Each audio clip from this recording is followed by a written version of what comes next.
నమస్తే, welcome to Andhraprabha. మనం గాంధీ భవన్లో ఉన్నాం. తెలంగాణలో అసెంబ్లీ సమావేశాలు వేడిగా నడుస్తూ ఉన్నాయి. సో దీనిపైన మాట్లాడడానికి కోట్ల శ్రీనివాస్ గారు ఉన్నారు మనతో పాటు. అన్న చెప్పండి, ఎట్లా నడుస్తున్నాయి అసెంబ్లీ సమావేశాలు? కేసీఆర్ రావాలి రావాలి అన్నారు, కేసీఆర్ వచ్చిండు, ఎట్లా నడుస్తుంది? అసెంబ్లీ సమావేశాలు చాలా బ్రహ్మాండంగా నిర్వహిస్తుంది ప్రభుత్వము.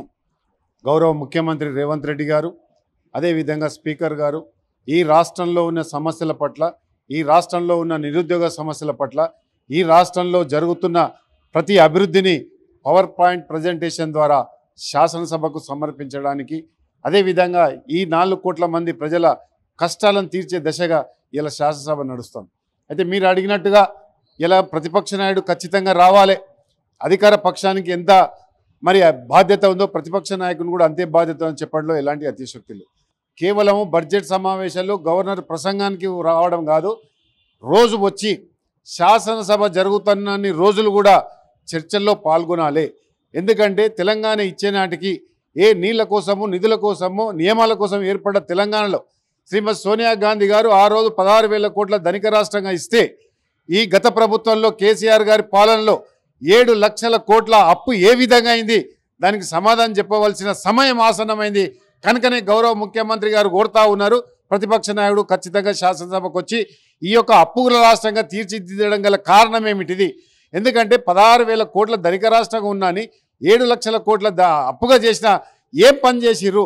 ఇలా ఉద్యోగాలు ఇచ్చిరా, అదేవిధంగా నీళ్ళని ఏమైనా ఆపిరా, అదేవిధంగా ఉస్మానియా యూనివర్సిటీ, కాకతీయ యూనివర్సిటీల విద్యార్థులకు ఏదైనా ఉద్యోగాలు ఇచ్చిరా, టీఎస్పీసీని ప్రక్షాళన చేసిరా, అదేవిధంగా మరి చనిపోయిన విద్యార్థులకు అదేవిధంగా ఆ రోజులలో అంటే ఏదైతే టీఆర్ఎస్ ప్రభుత్వ హయాంలో మరి నిరుద్యోగ సమస్య ఏమైనా తీర్చిరా? ఎందుకు మీరు ఈరోజు అప్పు చేసిరు? దానికి శాసనసభ వేదిక చెప్పవలసిన అవసరము, బాధ్యత ప్రతిపక్షానికి ఉంది. గవర్నర్ గారు ప్రసంగానికి ధన్యవాదాలు తెలిపే తీర్మానం ఒకటైతే, ఈ రాష్ట్ర చర్చల ఏదైతే కష్టాలు ఏ రకంగా తెచ్చుకున్నాము, ధనిక రాష్ట్రంగా ఉన్న రాష్ట్రాన్ని ఏ విధంగా అప్పులపాలైంది, దాని మీద గత ప్రభుత్వంలోని పెద్దలు ఖచ్చితంగా శాసనసభ వేదికగా ఈ సమాజానికి తెలపవలసిన అవసరం ఉంది. కనుక ఏదో గవర్నర్ ప్రసంగానికి కేవలం మొక్కుబడిగా వస్తే కాదు, ప్రతిపక్షాలు కానీ, బీఆర్ఎస్ నాయకులు కానీ, అదేవిధంగా భారతీయ జనతా పార్టీ నాయకులు ఖచ్చితంగా శాసనసభకు వచ్చి ప్రజలకు సమాధానం చెప్పాలని మేము డిమాండ్ చేస్తున్నాం.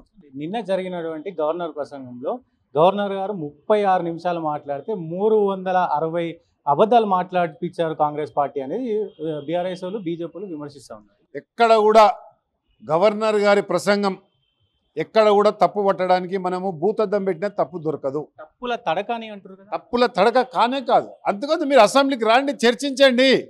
మీరు ఏదో నిజంగా కూడా ప్రజాస్వామ్యం మీద విలువ ఉంటే, ప్రజాస్వామ్యం మీద గౌరవం ఉంటే, రాజ్యాంగం మీద గౌరవం ఉంటే, గవర్నర్ గారు మాట్లాడుతున్నప్పుడు అట్లా చిల్లరమల్లర ఆందోళన చేయొచ్చా? ఒక శాసనసభ్యుడు అంటే 2 లక్షల మందికి ఒక ప్రతినిధి, 2,50,000 మందికి ఒక ప్రతినిధిగా అసెంబ్లీలో ఓట్లేసి నేను గెలిపిస్తే, గవర్నర్ గారి ప్రసంగం శ్రద్ధగా విని తప్పు లేదు అంటే గవర్నర్ గారు ధన్యవాదాలు తెలిపే తీర్మానంలో మీరు ఏదైనా అభ్యంతరాలు ఉంటే చెప్పాలి. కానీ గవర్నర్ గారు ప్రసంగిస్తున్న సమయంలో మీరు ప్రజాస్వామ్యాన్ని కూని చేసిరు. నిన్న మీరు ఏదైతే రాష్ట్ర ప్రజల గురించి మాట్లాడే హక్కు కూడా మీకు లేదు. గిట్ల మాట్లాడే గత ఎన్నికల్లో వీళ్ళు ఏదైతే అధికారంలో ఉన్న వీళ్ళను తీసుకుపోయి ప్రతిపక్షంలో కూర్చోరు. వీళ్ళు ఇదే రకంగా రేపు శాసనసభలో ప్రవర్తిస్తే కనుక ప్రజలు చూస్తూ ఊరుకోలేని సంగతి కూడా మీ ఛానల్ ద్వారా చెప్పదలుచు. పాడి కౌశిక్ రెడ్డి అసెంబ్లీ సాక్షిగా పిచ్చి కుక్కల అధ్యక్షుడు రేవంత్ రెడ్డి అని కాంబినేషన్ మీడియా సాక్షిగా. పిచ్చి కుక్క ఎవరంటే ఆ పాడి కౌశిక్ రెడ్డి అని ఒక పిచ్చి కుక్క. అతను శాసనసభ్యుడు అంటేనే ఎవరు ఒప్పుకునే పరిస్థితి లేదు. ఇలా 6 గ్యారంటీలతోని ఒక జెడ్పీటీసీగా, ఒక శాసన మండలి సభ్యునిగా, ఒక శాసనసభ్యునిగా 2 పర్యాయాలు, ఒక పార్లమెంట్ సభ్యునిగా, ఒక ప్రదేశ్ కాంగ్రెస్ కమిటీ వర్కింగ్ ప్రెసిడెంట్గా, అదేవిధంగా పిసిసి అధ్యక్షునిగా, ఇలా రాష్ట్ర ముఖ్యమంత్రిగా ఇలా ప్రజల నీరాజనాలు అందుకుంటున్నారంటే ఎంత కష్టపడి పైకొచ్చిండు. ఒకటి, రేవంత్ రెడ్డి గారు ఒక సాధారణ కుటుంబంలో, ఒక రైతు కుటుంబంలో వచ్చిండు. జీవనశైలి అంటే బీసీల జీవనశైలి మీద కానీ, అదేవిధంగా ఎస్సీ ఎస్టీ జీవనశైలి మీద పట్టున్న నాయకుడు కాబట్టే ఇలా పరిపాలనలో తన మార్కును చూపించుకుంటా ఉన్నాడు. ఇలా మీరు చూసి ఎల్బీ స్టేడియం సాక్షిగా 54,000 ఉద్యోగాలు ఇచ్చి ఇలా నిరుద్యోగుల పక్షపాతి అని రేవంత్ రెడ్డి గారు గర్వంగా చెప్తారు. ఇలా మహాలక్ష్మి స్కీమ్ కింద ఇలా రాష్ట్రంలో ఉన్న దాదాపు 1,50,00,000 మంది మహిళలు బస్సులో ఫ్రీగా తిరుగుతా ఉన్నారు. ఇవన్నీ రేవంత్ రెడ్డి గారి ప్రభుత్వం మార్కు నిదర్శనం అని చెప్తున్నా.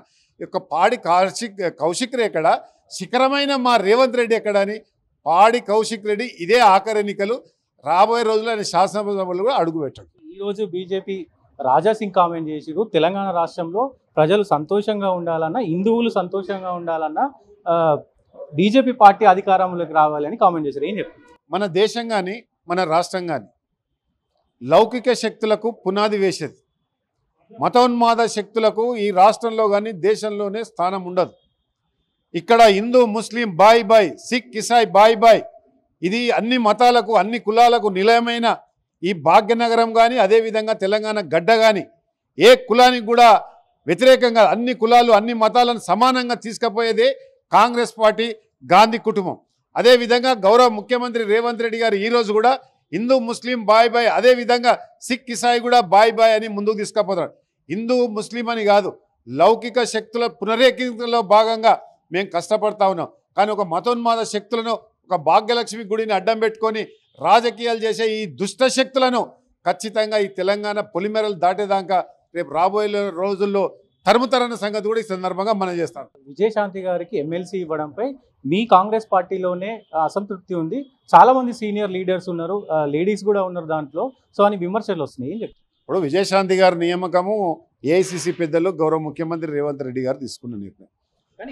మీ కాంగ్రెస్ పార్టీలోనే కష్టపడ్డ నాయకులు ఉన్నారు, ఎప్పటి నుంచో ఉన్న కాంగ్రెస్ నాయకులు ఉన్నారు. అంటే ఆమె కూడా మా గతంలో కాంపింగ్ కమిటీ చైర్మన్గా ఉండే కాంగ్రెస్ పార్టీ నుంచి పోటీ చేసింది మెదక్ నుంచి. గత ఎన్నికల్లో కూడా ఆమె క్యాంపింగ్ చేయడం జరిగింది. ఒక మహిళ ఖచ్చితంగా ఒక మహిళకి ఇవ్వాలి కాబట్టి విజయశాంతి గారికి ఇవ్వడం జరిగింది. ఇంకొకటి, ఆ నియమం మీద నేను మాట్లాడడం అంత సబబు కాదు, ఎందుకంటే ఏఐసిసి పరిధిలో పెద్దలు మాట్లాడాలి. ఇప్పుడు దయాంకర్ గారికి ఇచ్చారు, ఒక ఉద్యమ నాయకునికి ఇచ్చారు, మా దగ్గర జనరల్ సెక్రటరీ ఉండే, మా దగ్గర వాళ్ళిద్దరికి ఇచ్చిన దాంతో ఏం విమర్శిస్తలేదు. కానీ విజయశాంతి గారి కంటే సీనియర్ లేడీస్ కూడా ఉన్నారు, మహిళా లీడర్స్ కూడా ఉన్నారు, కాంగ్రెస్ ని 20 ఏళ్ల నుంచి అట్టు పెట్టుకున్న వాళ్ళు ఉన్నారు, సో వాళ్ళకి ఇవ్వలేదు, ఈమెకి ఎందుకు ఇచ్చినట్టు అని. ఇప్పుడు విజయశాంతి గారికి అవకాశం అంత ఇచ్చిందో, మిగతా లేడీస్ కూడా మిగతా మహిళలు కూడా ఖచ్చితంగా రేవంత్ రెడ్డి గారు హామీ ఇచ్చారు. మిగతా ఎంతమంది మహిళలు కష్టపడుతున్నారో ఇలా ఏసేసి ఒక ప్రణాళికాబద్ధంగా అందరికీ అకామిడేట్ చేస్తుంది కాంగ్రెస్ పార్టీ. ఎస్సీ ఎస్టీ బీసీలు అందరికీ న్యాయం చేసే పార్టీ, ప్రజాస్వామ్యం ఉన్న పార్టీ, ఏ వ్యక్తులకు కూడా వ్యతిరేకం కాని పార్టీ, ముఖ్యంగా బీసీలకు ఇలా పెద్దపీట వేస్తున్న పార్టీ కాంగ్రెస్ పార్టీ. ఇలా మైనార్టీలను కూడా అన్ని విభాగాలలో కూడా పూర్తి చేస్తాం. ఇలా ఎస్టీకి శంకర్ నాయక్ గారికి ఇచ్చు, ఎస్సీకి దయాకర్ గారికి ఇచ్చు, మహిళగా మరి విజయశాంతి గారు కూడా ఏం జరిగింది. ప్రజాస్వామ్యం కాంగ్రెస్ పార్టీలో అన్ని వర్గాలకు అవకాశం దొరికే పార్టీ అంటే కాంగ్రెస్ పార్టీ. మీ ఫైనల్గా మీ తీన్మార్ మల్లననే అలియాస్ నవీన్ గారు ఈరోజు అసెంబ్లీలో ఆటో వాళ్ళకి ఇచ్చే 12,000 ఇంకెప్పుడు ఇస్తారని చెప్పేసి స్పీకర్ని అడిగిరు. ఏం చెప్తారు? మొన్న రవీంద్ర భారతిలో మా ముఖ్యమంత్రి గారు లెక్కలు చెప్పారు. ప్రభుత్వం రాకముందు ఎంత ఉండే బడ్జెట్, ప్రభుత్వం వచ్చిన తర్వాత ఎంత అయింది, గత ప్రభుత్వంలోని ఏ విధంగా ధ్వంసమైంది ఆర్థిక వ్యవస్థ. కనుక ఆ ఆర్థిక వ్యవస్థను ఇది గట్టెక్కించుకొని ముందు కోతున్నాం. కనుక ఇప్పుడు తీన్మార్ మల్లన్న ఇవాళ మాట్లాడితే గతంలో ఎందుకు మాట్లాడలేదు మరి తీన్మార్ మల్లన్న? ఇవాళ తీన్మార్ మల్లన్న నోటు అదుపులో ఉంచుకోవాలని నేను మనం చేస్తా ఉన్నాను అంతే. సో ఇది పరిస్థితి. సో గవర్నర్ ప్రసంగానికే కాదు, అసెంబ్లీ జరిగిన రోజులు కూడా కేసీఆర్ రావాలంటూ విజ్ఞప్తి చేస్తూ ఉన్నారు కాంగ్రెస్కి సంబంధించిన నాయకులు. కెమెరామెన్ సతీష్తో ఎస్కే, గాంధీ భవన్.